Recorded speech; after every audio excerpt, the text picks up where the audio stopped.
Alappuzha finishing പോയിന്റിലെ കൂട്ടത്തലിൽ കുഴങ്ങി north police. House boat ഉടമകളും മദ്യപസംഘവും തമ്മിലുള്ള സംഘർഷത്തിന്റെ ദൃശ്യങ്ങളടക്കം പുറത്തു വന്നിട്ടും പരാതിക്കാർ അന്വേഷണത്തോട് സഹകരിക്കാതെയായതോടെയാണ് പോലീസ് കുഴപ്പത്തിലായത്.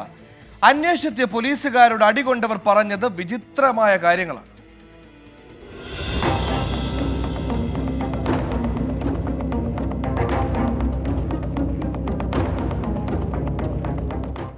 ഫിനിഷിംഗ് പോയിന്റിൽ വൈകിട്ട് 5 മണിയോടെയാണ് സംഭവം.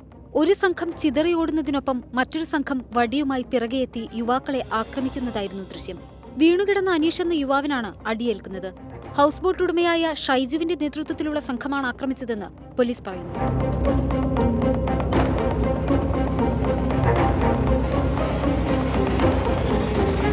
അടിയേറ്റവരെ വൈകിട്ടോടെ നഗരത്തിലെ ആശുപത്രിയിൽ പ്രവേശിപ്പിച്ചു.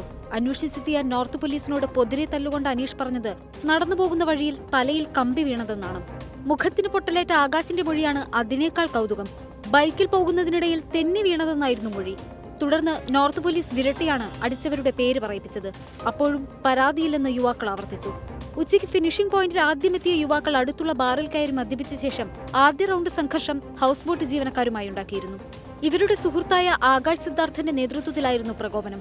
മടങ്ങിപ്പോയവർ വീണ്ടും വൈകിട്ടോടെ എത്തി വെല്ലുവിളി നടത്തി ബോട്ടിലേക്ക് തള്ളിക്കയറിയതോടെ വീണ്ടും അടി തുടങ്ങുകയായിരുന്നു. നവമാധ്യമങ്ങളിൽ ആക്രമദൃശ്യം വലിയ തോതിൽ പ്രചരിക്കുകയും ജനം മൂക്കത്ത് വിരൽ വയ്ക്കുകയും ചെയ്യുമ്പോഴും പരാതിയില്ലെന്ന് പറഞ്ഞ് ഇന്നും യുവാക്കൾ പോലീസിനെ ബന്ധപ്പെട്ടിരുന്നതായാണ് വിവരം. 24 ആലപ്പുഴ.